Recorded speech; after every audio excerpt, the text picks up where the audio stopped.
أعوذ بالله من الشيطان الرجيم بسم الله الرحمن الرحيم السلام عليكم ورحمة الله وبركاته. إن الحمد لله نحمده ونستعينه ونستغفره ونعوذ به من شرور أنفسنا ومن سيئات أعمالنا. من يهده الله فلا مضل له ومن يضلل فلا هادي له. أشهد أن لا إله إلا الله وأشهد أن محمدا رسول الله. يا أيها الناس اتقوا ربكم الذي خلقكم من نفس واحدة وخلق منها زوجها وبث منهما رجالا كثيرا ونساء واتقوا الله الذي تساءلون به والأرحام إن الله كان عليكم رقيبا. يا أيها الذين آمنوا اتقوا الله حق تقاته ولا تموتن إلا وأنتم مسلمون. يا أيها الذين آمنوا اتقوا الله وقولوا قولا سديدا يصلح لكم أعمالكم ويغفر لكم ذنوبكم ومن يطع الله ورسوله فقد فاز فوزا عظيما. أما بعد فإن أصدق الحديث كتاب الله وخير الهدي هدي محمد صلى الله عليه وسلم.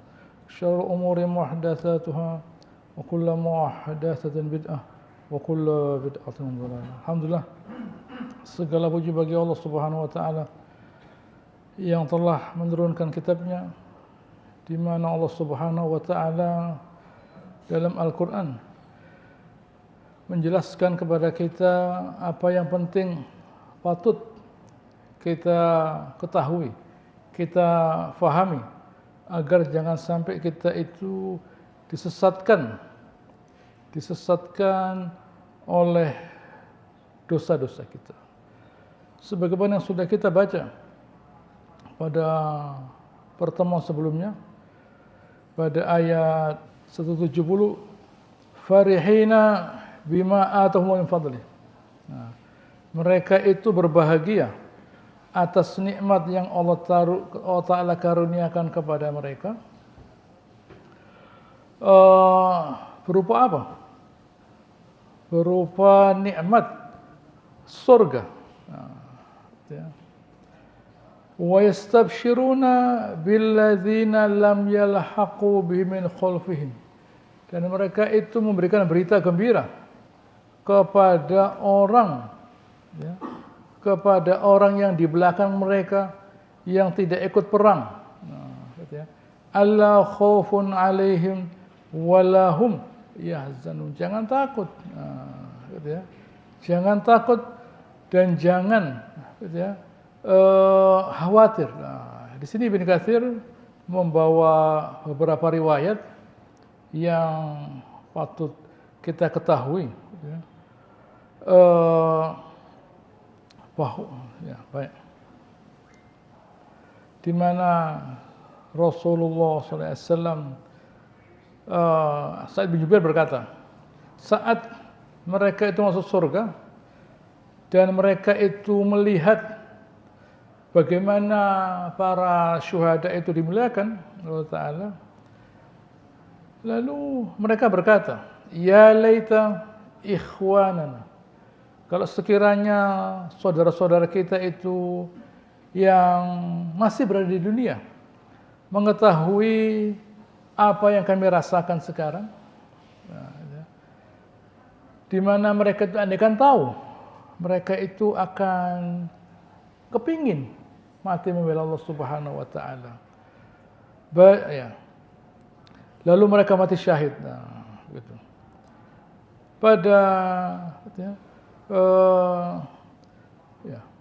Pada Sahih Bukhari Muslim dari Anas radhiyallahu anhu mengenai peristiwa Bi'ir Maunah yang sudah kita bahas pada pertemuan sebelumnya, di mana ada 70 orang Ansor yang mereka itu dikirim oleh Rasulullah SAW untuk mengajarkan agama pada suatu kaum, lalu mereka dibantai. Turun Al-Quran yang sudah dihapus sekarang. Ayat itu bunyinya, an balighu anna qaumana, sampaikan kepada kami kepada kaum kami, anna laqina rabbana, kami sudah ketemu Tuhan kami, faradhiya anna wa ardona, dan sudah ridho kepada kami. Siapa mereka itu? Alladzina istajabu lillahi war rasul. Mereka itu orang-orang yang menyambut seruan Allah Ta'ala Rasulnya, min ba'di ma asabahumul qarh, sesudah mereka itu tertimpa luka-luka. Diceritakan bahwa saat Abu Sufyan selesai meninggalkan lokasi perang Uhud, di tengah jalan mereka itu sadar, iya ya, kita ini bagaimana? Sudah mau menghabisi Muhammad, kok kita tinggalkan mereka begitu saja? Belum selesai ini, belum selesai. Bagaimana ini? Mestinya kita kembali lagi ke Madinah, ke Yathrib untuk menyelesaikan sudah. Kita sudah menang, sudah membantai mereka 70 orang mati, kita tinggalkan mereka. Ya ada gunanya. Baik kembali. Maka Rasulullah SAW meminta sahabat, gitu ya. Ini diazan, disuruh kumandangkan bahwa tidak boleh keluar bersama kami kecuali orang yang hadir bersama kami kemarin. Gitu. Ya. Yang kemarin perang Uhud ikut, itu hanya itu saja yang boleh. Begitu. Baik. Tapi ada pula riwayat yang menyatakan bahwa sahabat merasa keberatan, luka-luka mereka, gitu ya. Sahabat itu luka-luka. Lain kalau perang dunia yang dilaksanakan oleh orang kafir, luka tidak perang. Orang luka itu tidak perang. Gitu ya. Ini luka oleh Nabi diminta kembali, bayangkan. Coba saya bantu saya bayangkan, misalnya kita itu tiba-tiba ada luka di perban misalnya, gitu ya, di kepalanya diperban misalnya, ya di tempat tidur dirawat istrinya, anaknya, saudaranya, gitu ya, semuanya merawat dia. Ini. Itu kalau kita mungkin ya, sahabat enggak. Ini kita mau kembali, mau kembali dalam keadaan luka-luka untuk menuju ke daerah Hamrul Asad, di mana diperkirakan bahwa diperkirakan Abu Sufyan gitu ya, akan kembali. Baik. Ada seorang berkata, saya luka, saudara saya juga luka, tapi saya terpaksa membawa saudara saya itu untuk ikut bersama pasukannya Nabi. Yang berangkat Abu Bakar, Umar bin Khattab, Ali bin Abi Thalib, Utsman bin Affan, Thalhah bin Ubaidillah. Orang-orang yang namanya sudah tercatat sebagai penghuni surga. Gitu ya. Dalam keadaan luka. Dalam keadaan luka mereka berangkat. Gitu ya. Baik. Lalu ya. Baik. Nabi SAW bersabda, kalau memang mereka itu menggunakan kuda, berarti mereka mau kembali ke Madinah. Kalau mereka menggunakan unta, berarti mereka kembali ke Mekah. Kalau pakai kuda, berarti mereka memang dalam posisi mau menyerang Nabi SAW dan para sahabat. Kalau mereka pakai unta, berarti mereka mau kembali ke Mekah. Baik. Tapi ada pertolongan dari Allah Subhanahu wa taala. Yaitu bahwa ada seorang yang bernama Ma'bad, orang musyrik ini orang musyrik. Ya. Yang dia itu rupanya simpati pada Nabi SAW. Lalu dia berkata, dia ketemu Abu Sufyan tahu orang ini masih musyrik. Ya Abu Sufyan, ya, saya melihat bahwa Muhammad itu sekarang berangkat bersama pasukan lagi, dengan pasukan lagi.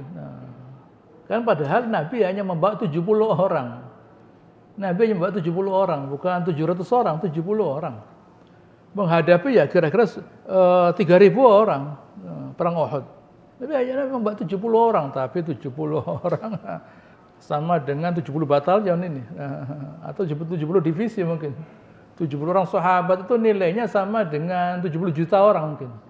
70 orang sahabat menghadapi 3.000 orang. Begitu ya, menghadapi 3.000 orang.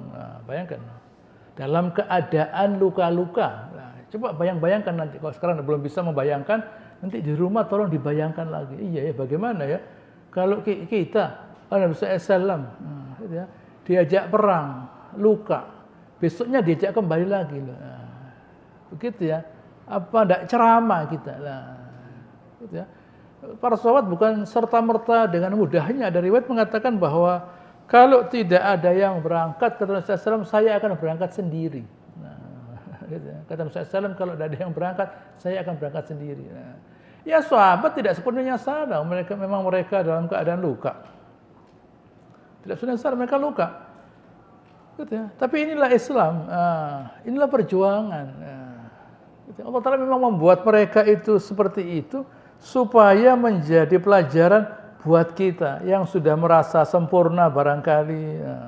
Barangkali kita merasa sudah sangat hebat sebagai orang beriman. Ketahuilah bahwa sahabat itu dulu oleh Rasulullah, oleh Allah Ta'ala diminta untuk membela Allah Ta'ala dalam keadaan luka. Loh, bayangkan. Dari begitu kuatnya iman mereka, sampai mereka itu bisa berangkat. Jadi bagaimana bentuk manusianya sahabat itu? Coba kita bayangkan, coba tanyakan kepada tentara, kalau Anda luka, apa Anda itu bisa berangkat? Kalau Anda itu luka, kalau Anda luka, diletakkan di rumah sakit tentara, Anda bisa tidak bawa berangkat? Oh, tidak bisa. Sahabat bisa berangkat. Anda tidak bisa berangkat, sahabat bisa berangkat. Ada dalam Al-Quran. Dalam Al-Quran ada. Dalam Al-Quran ada. Dibantu oleh lewat Ma'bad tadi. Allah bilang itu Muhammad sudah membawa pasukan banyak. Betul tak? Iya. Jadi bagaimana? Sebaiknya kamu kembali saja. Akhirnya kembali. Gitu ya. Akhirnya kembali si Abu Sufyan tadi. Berkat bantuan dari orang musyrik. Siapa yang mengilhami orang musyrik untuk membantu Rasulullah SAW? Ya Allah Ta'ala. Meskipun dia tidak sholat, gitu ya, tapi Allah Ta'ala membantu dia. Membantu sahabat lewat orang kafir ini. Gitu ya. Ada sebuah hadis Rasulullah SAW yang berbunyi, sesungguhnya Allah Ta'ala membantu gitu ya, umat ini birajulin fasik, dengan seorang yang fasik. Orang yang fasik yang tidak tunduk pada Allah Ta'ala itu oleh Allah Subhanahu wa Ta'ala diminta, digerakkan oleh Allah Ta'ala untuk bisa membantu orang beriman dengan seizin Allah Subhanahu wa Ta'ala. Oleh karenanya, apa kata mereka? Gitu ya. Apa kata mereka sesudah mereka itu oleh Allah Subhanahu wa Ta'ala, oleh Rasulullah SAW diminta membela Allah Subhanahu wa Ta'ala. Nah, di sini saya baca lagi ayat 171. Ya. Yastabshiruna bi ni'mati minallah wa fadl. Nah, ayat 171. Allah, mereka itu bahagia dengan nikmat dari Allah Ta'ala berupa kemenangan perang Badar.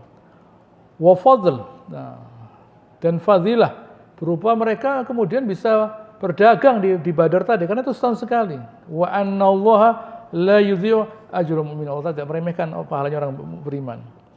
Ayat 172. Alladzina istajabu lillahi war rasul ba'da ma asbahu al-baqarah lilladzina ahsanu minhum wattaqau ajrun 'adzim. Buat orang-orang yang berbuat ihsan. Wattaqau. Ada dua kata di sini ya. Dua kata di sini. Lilladzina ahsanu minhum wattaqau. Buat orang-orang yang berbuat ihsan. Buat orang-orang yang berbuat ihsan, wattaqau. Nah, gitu ya. Buat orang-orang yang berbuat ihsan dan bertakwa, ajrun azim, balasan yang begitu besar. Begitu ya. Ini Allah Ta'ala jelaskan kepada kita agar kita itu jangan sampai merasa ragu di dalam membela Allah Subhanahu wa Ta'ala. Gitu ya. Jangan kita itu merasa ragu di dalam membela Allah Subhanahu wa Ta'ala. Ya. Ya. Dan di saat mereka itu mau berangkat, di saat mereka itu mau berangkat, bukannya mereka itu didukung, tetapi malah mereka ditakut-takuti. Hati-hati ya, hati-hati loh ya. Pada 173, alladzina qala lahumun nas. Mereka itu yang tadi, 172 tadi, alladzina, yaitu orang-orang yang luka dalam menyebut Rasulullah SAW. Mereka adalah orang yang bertakwa, mereka adalah orang-orang yang berbuat ihsan. Ayat 173, alladzina qala lahumun nas. Orang-orang mengatakan apa? Innan nasa qad jama'u lakum. Sesungguhnya manusia ini sudah berkumpul. Begitu ya, untuk melawan kalian. Fakhshawhum. Takutlah kepada mereka. Gitu ya. Apa kata mereka? Fazadahum imanan. Mereka itu imannya menjadi semakin bertambah. Gitu ya. Iman mereka menjadi semakin bertambah. Jadi kalau ini cirinya orang beriman, kalau mereka itu ditakuti, artinya kalau mau didatangkan, ini penjelasan panjangnya. Kalau mau didatangkan sesuatu yang menakut-nakuti mereka selain Allah Ta'ala, yang membuat mereka takut pada Allah Ta'ala, semakin kuat iman mereka. Kamu takut pada ini, jangan takut pada Allah Ta'ala. Oh enggak, saya takut pada Allah Ta'ala. Semakin mereka itu diminta untuk takut kepada selain Allah Ta'ala, semakin takut pada Allah Ta'ala mereka.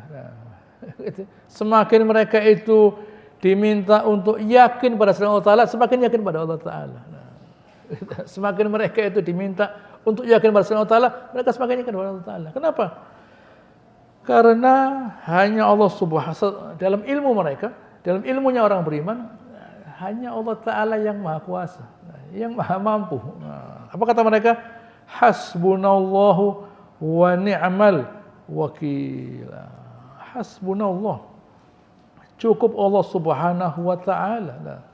Apakah ada selain Allah Subhanahu wa Ta'ala itu yang mampu, yang mampu menyaingi kekuatannya Allah Subhanahu wa Ta'ala,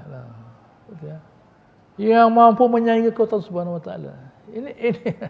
Inilah parameter, ukurannya kita yakin kepada Allah Ta'ala adalah bahwa sejauh mana kita itu bersandar kepada Allah Subhanahu wa Ta'ala. Begitu. Di sini ada sebuah cerita yang dibilang oleh Ibnu Katsir dari Muhammad, dari Auf bin Malik. Nabi SAW saat memutuskan pada dua orang yang pada dua orang yang ada masalah, ada yang berkata, hasbiyallah wa ni'mal wakil. Salah satunya berkata dari dua orang tadi. Orang itu berkata, hasbiyallah wa ni'mal wakil. Oleh SAW orang tadi dipanggil. Kamu tadi mengatakan apa? Hasbiyallah wa ni'mal wakil. Apa kata SAW? Innallaha yalumu 'alal ajz. Nah, Allah Ta'ala itu mencaci orang yang lemah. Walakin alaika bil kayyis, yang semangat. Fa idza ghalabaka amrun faqul hasbiyallah wa ni'mal wakil. Nah, kalau kamu sudah dikuasai baru hasbiyallah wa ni'mal wakil. Nah, kalau sudah kalah, sudah membayangkan akan datang sesuatu yang mau membinasakan kita, mengalahkan kita, baru hasbiyallah wa ni'mal wakil. Sebagaimana Nabi Ibrahim, beliau waktu mau dilempar ke api berkata hasbiyallah wa ni'mal wakil, Nabi Ibrahim. Bukan lalu sebelum memukul berhala-berhala tadi hasbiyallah wa ni'mal wakil, tidak. Saat sudah berada dalam keadaan yang tidak mungkin lagi selamat, lah hasbiyallah. Gitu ya. Tapi sebelum itu terjadi ya kerjakan dulu. Ya berangkat dulu. Gitu ya. Berangkat dulu. Berangkat menghadapi Abu Sufyan di Hamra'ul Asad. Bukan lalu ya kita tunggu di Madinah saja karena kebetulan kita lagi lemah. Kalau Abu Sufyan itu kembali ke Madinah baru apa ya? Baru berperang. Tidak. Berangkat dulu lah. Begitu ya. Oleh Nabi, sahabat diminta untuk menunjukkan kehebatannya. Meskipun kami ini luka, kami berangkat. Ini menjadi patokan untuk kita semua. Ya, sahabat itu jadi patokan. Sahabat itu jadi patokan. Patokan ini loh, kalau mau berjuang ya ini. Berjuang itu bukan harus dalam keadaan kuat, sehat, ada biaya. Bukan. Dalam keadaan tidak ada biaya, lemah, berangkat. Infidu khifafan wa thiqalan. Berangkat dalam keadaan khifaf, ringan, wa thiqalan, dan berat. Berangkat dalam keadaan punya uang, masih muda, gampang, wa thiqalan. Berat, berangkat dalam keadaan uangnya tidak ada, sudah tua, begitu. Begitu. Jadi membela Allah Ta'ala itu bukan dalam keadaan kalau saya mampu, ya saya bela Allah Ta'ala. Kalau saya tidak mampu, ya jangan saya kok tanya saya. Nah, tidaklah. Gitu ya. Membela Allah Subhanahu wa taala. Meskipun tidak ada yang membela, kita bela Allah Ta'ala. Kenapa? Karena itu merupakan fasilitas, bantuan dari Allah Ta'ala untuk datang ke ridhonya. Kapan kita bisa menaikkan derajat kita? Kalau semuanya biasa saja, tidak ada apa-apa lah. Ya. Kalau semuanya biasa saja, tidak. Tapi jangan lupa, orang-orang semacam ini memang sudah sejak mereka itu awal masuk Islam, mereka sudah Allah Ta'ala bentuk begini. Gitu ya. Sejak awal mereka masuk Islam, mereka Allah sudah dibentuk oleh Subhanahu wa Ta'ala dengan jiwa yang kuat.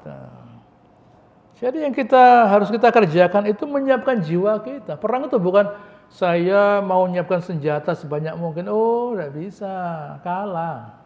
Gitu ya. Itu sudah terjadi sekarang. Gitu ya. Dibekali sekian banyak senjata, tapi tetap kalah. Begitu ya. Yang membuat perang, yang membuat kita itu menang. Kita itu kalau berhadapan, yang kita hadapi itu kan bukan barang mati, barang hidup, itu manusia. Dia punya jiwa, kita punya jiwa. Yang kita kalahkan itu jiwanya dia dulu. Kalau jiwanya dia sudah kalah, jiwa kita menang loh. Nah, kita belum memperkokoh jiwa kita, akhirnya lemah. Oh enggak, saya kuatkan jiwa saya dulu.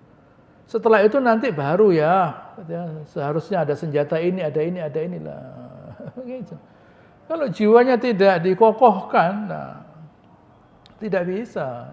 Jadi kekuatan jiwa itu merupakan simbol kemuliaannya manusia. Gitu ya. Al-mu'min al-qawi, gitu ya. Ahabu ilallah. Gitu ya. Orang beriman yang hatinya kuat, gitu ya. Lebih Allah Ta'ala cinta daripada al-mu'min al-dhaif. Wa fi kullin khair. Semuanya baik, tapi lemah. Orang baik, tidak ganggu orang, ya repot. Gitu. Tapi orang yang kuat, oh enggak, saya bisa berbuat begini. Gitu ya. Saya bisa bangun masjid, bangun sekolah, bangun inilah. Jangan kita asosiasikan orang yang menciptakan kemewahan itu orang kuat, jangan. Gitu ya. Kita tuh suka mengasosiasikan, wah ini tidak bisa ini orang kuat ini. Gitu ya. Uangnya banyak, dia bisa ngatur orang kuat. Dia menjadi kuat karena berhadapan dengan orang yang punya Tuhan yang sama, yaitu uang. Begitu ya. Yang ini yang lemah mengatakan, yang tidak punya mengatakan Tuhan saya uang, yang kuat mengatakan uangnya Tuhan saya uang lah. Tapi kalau oh iya tidak apa-apa, silakan. Anda bersandar kepada materi, saya bersandar kepada Allah Ta'ala. Begitu. Tapi apa alasannya saya bersandar pada Allah Ta'ala? Ini perlu dipertanyakan. Apa alasannya saya bersandar pada Allah Ta'ala? Karena saya tahu hanya Allah Ta'ala saja yang paling mampu. Begitu. Itu jawabannya. Nah, jadi kita mesti bertanya pada diri kita, seberapa besar agama ini menjadikan saya mulia? Tanya pada agama Islam. Jangan asal kita memeluk agama Islam, kita puji Islam, gitu ya. Sebentar, gitu ya. Kita dapat apa dari Islam? Mesti kita pertanyakan agama ini. Kalau kita sekedar yakin pada Islam, orang kafir bilang saya juga yakin pada agama saya. Tapi Anda kan tidak punya uang, saya kan punya uang. Anda bilang Anda orang Muslim, agama Anda benar, ya agama saya juga benar, menurut saya. Tapi buktinya Anda utang sama saya tuh. Begitu ya. Anda kan utang sama saya. Begitu ya. Anda yang sholat Jumat itu utang pada orang yang minum khamr loh. Anda kan utang sama saya lah. Loh, bukan saya yang utang, negara yang utang, ya sama saja. Begitu ya. Dia berbangga dengan kekafirannya. Kenapa? Karena kita tidak berbangga dengan agama kita. Loh, saya sebagai orang beriman harus tidak boleh tunduk pada orang kafir. Itu jiwa-jiwa yang dimiliki oleh mereka-mereka yang, gitu ya, yang dulu minta merdeka. Bukan minta merdeka, gitu ya, mencari kemerdekaan, memperjuangkan kemerdekaan. Baik yang di meja perundingan, gitu ya, maupun yang di hutan, yang di medan pertempuran. Bertempur, kita itu dibantai oleh orang Belanda. Gitu ya. Orang Belanda menurunkan pesawat tempurnya, segalanya untuk menghancurkan kita. Kalau perlu di Jawa, ada orang Jawa, habis. Habis, dihabiskan. Cuma tidak berhasil. Begitu loh, itu sejarah yang mengatakan kalau kita tidak tahu jangan ngerek bendera untuk merdeka, jangan. Sebentar, jangan dikerek dulu benderanya. Gitu. Kok bisa bendera ini ada, kenapa? Lah, ceritakan. Oh, dulu kita itu begini lah. Ada harga diri. Yang mendorong bangsa ini punya harga diri untuk merdeka karena mereka beriman. Yang mendorong bangsa ini untuk merdeka karena mereka beriman. Jangan hanya dikatakan sebagai bangsa Indonesia, bukan Muslim bangsa Indonesia itu. Begitu ya. Jangan menutupi kata Islam dengan Indonesia. Begitu ya. Dibuka Indonesianya, orang Islam semua itu. Begitu ya. Itu buku sejarah yang mengatakan, bukan saya. Yang mengatakan bahwa yang minta merdeka itu adalah orang Muslim adalah buku sejarah. Baca saja, buktikan. Semuanya orang Muslim. Baik yang di meja perundingan maupun yang di hutan pertempuran. Semuanya orang Muslim. Jadi iman ini mendorong seorang beriman untuk merdeka. Mengalahkan orang kafir loh ya. Mengalahkan orang kafir. Sekolah militer punya senjata. Sekolah militer dan punya senjata. Begitu ya. Dan yang datang ke sini bukan hanya Belanda, orang Inggris. Orang Inggris yang berhasil mengalahkan Jerman di Afrika. Orang Inggris itu berhasil mengalahkan Jerman di Afrika. El-Alamin pertempurannya. Berhasil mengalahkan orang Jerman. Di Surabaya kalah. Di Surabaya kalah. Gitu ya. Di Surabaya kalah melawan orang Muslim. Itu yang terjadi, sejarah yang mengatakan. Saya hanya mengulangi saja, mengingatkan. Jadi jangan kita dalam memperingati hari kemerdekaan itu hanya pandai mengerek bendera tanpa kita tahu kenapa bendera ini kok bisa ada. Gitu ya. Kenapa kok bendera ini warnanya kurang satu. Gitu ya. Mestinya merah, putih, biru lah. Kok birunya hilang? Begitu ya, karena perjuangan. Begitu ya, karena perjuangan. Di balik bendera yang berkibar itu ada harga diri. Di balik bendera yang berkibar itu ada sejarah yang menghabiskan sekian banyak rakyat Indonesia. Kaum muslimin, saya ulangi lagi. Begitu ya. Kaum muslimin yang dibantai. Orang Islam yang dibantai orang kafir itu. Itulah yang terjadi. Jadi jangan hanya berkata, oh itu penjajah. Penjajah itu kafir. Penjajah itu kafir. Sumatera itu dijajah. Aceh, bukan Sumatera. Aceh dijajah oleh Portugis, Perancis, Amerika, Inggris, Belanda. 5 negara membantai orang Aceh. Yang nulis sejarahnya orang kafir. Nah, itu yang terjadi. Nah, mereka punya harga diri yang berangkat dari memuliakan Allah Ta'ala. Jadi kesimpulannya, selama orang itu memuliakan Allah Ta'ala, dia mulia. Dia menjadi mulia. Begitu ya, seperti yang terjadi pada sahabat ini. Begitu. Selanjutkan. Ya. Fanqalabu bi ni'mati minallahi fadl. Ayat ini 174 ternyata ada kesamaannya dengan ayat sebelumnya. Gitu ya. Ayat 174 ya. Ada keterkaitan dengan ayat sebelumnya, yaitu pada ayat 171. Ayat 171 saya baca lagi. Yastabshiruna bi ni'mati minallahi wa fadl. 171. 174. Fanqalabu bi ni'mati minallahi wa fadl. Mereka itu kembali dengan nikmat dari Allah Subhanahu wa taala, yaitu nikmat selamat. Pertama, kedua ya, wal fadl, kelebihan, yaitu mereka itu berpapasan dengan orang yang berdagang pada perang Uhud ini. Pada perang Badar sama. Nikmat, yaitu mereka menang dan dapat ghanimah. Dan bertemu dengan orang yang berdagang. Berdagang mereka, beruntung. Lalu perang Uhud juga begitu. Mereka selamat dari kembalinya Abu Sufyan. Bayangkan, kalau misalnya ya, sahabat itu hanya duduk-duduk di Madinah, merasakan sakitnya, datang Abu Sufyan menghabiskan Madinah. Begitu ya. Karena mereka mau berangkat oleh Allah Ta'ala, dimasukkan rasa takut, ar-ru'ab kata Rasulullah SAW kepada Abu Sufyan. Karena sahabat itu mau berangkat menghadang Abu Sufyan, Allah Ta'ala dibantu dengan meletakkan rasa takut pada Abu Sufyan. Sehingga Abu Sufyannya kembalilah. Itulah yang terjadi. Begitu ya, itulah yang terjadi. Sama nanti perang Ahzab yang perang bukan hanya orang Quraisy saja, ada suku-suku sekitarnya yang ikut berperang. Gitu ya. Apa yang terjadi? Nabi membangun parit sebagai perlindungan, berat membangun parit itu. Apa yang terjadi? Allah Ta'ala datangkan angin yang begitu keras. Malam itu pula Abu Sufyan dan pasukannya berangkat, pulang kembali ke Mekah. Begitu loh. Jadi perlu kita tunjukkan keinginan kita untuk membela Allah Ta'ala sedikit apapun. Nanti Allah Ta'ala yang akan membela kita. Yang membuat kita berhasil itu bukan usaha kita, tidak. Hati kita ada keinginan untuk membela Allah Ta'ala. Bukan lalu loh, kok saya harus membela Allah Ta'ala. Karena Allah Ta'ala itu bisa-bisa.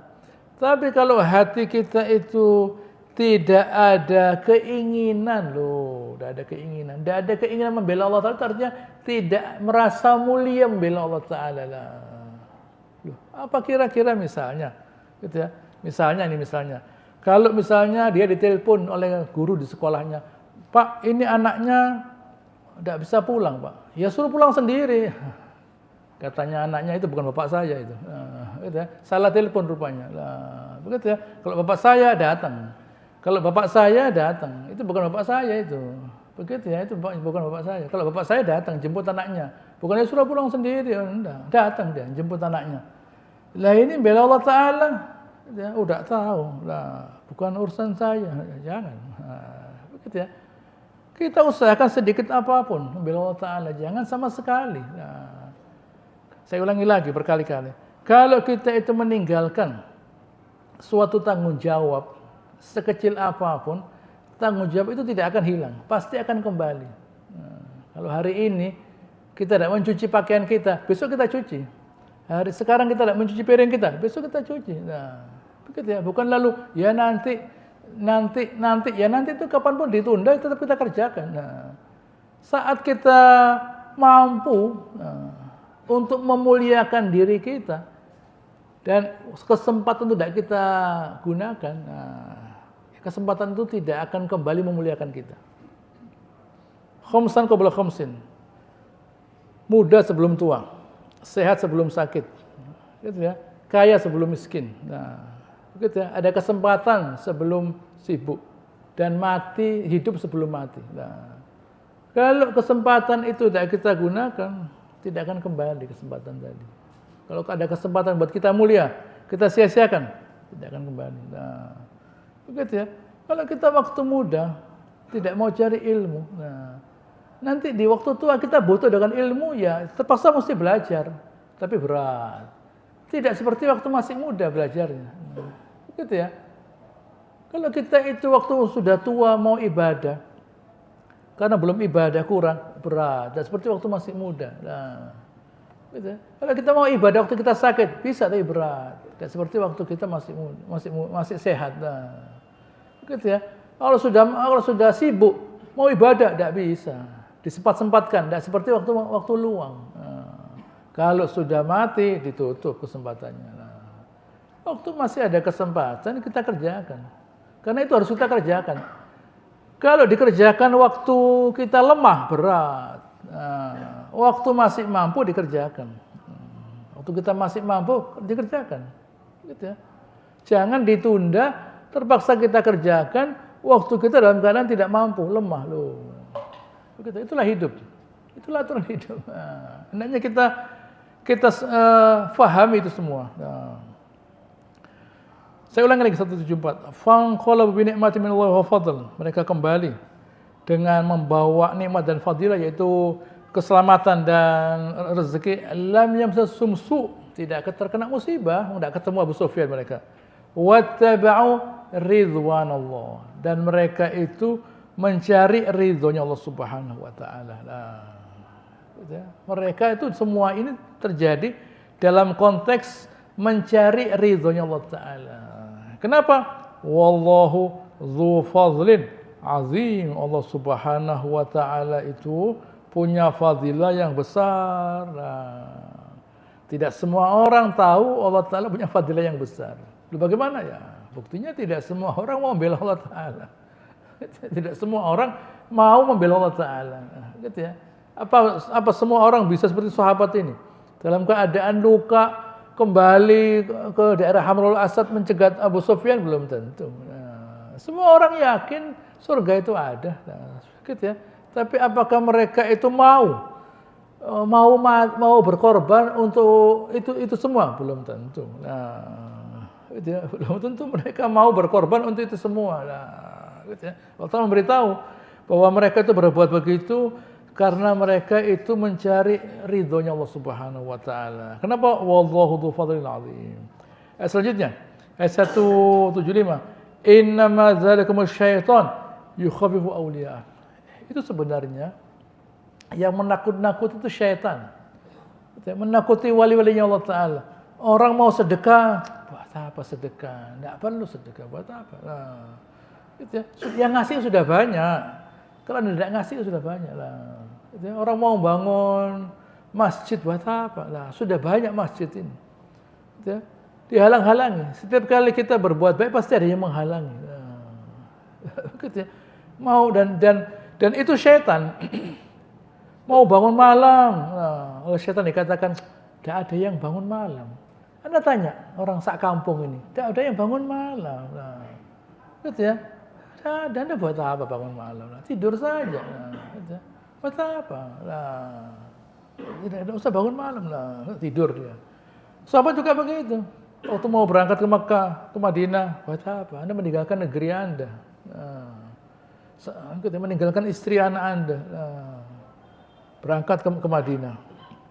Sampai di Madinah, mereka mau jihad. Nah, Anda waktu mau Islam sudah dicegah. Buat apa? Meninggalkan agama nenek moyang. Nah, nanti disiksa akhirnya masuk Islam. Waktu mau ke Madinah dicegah.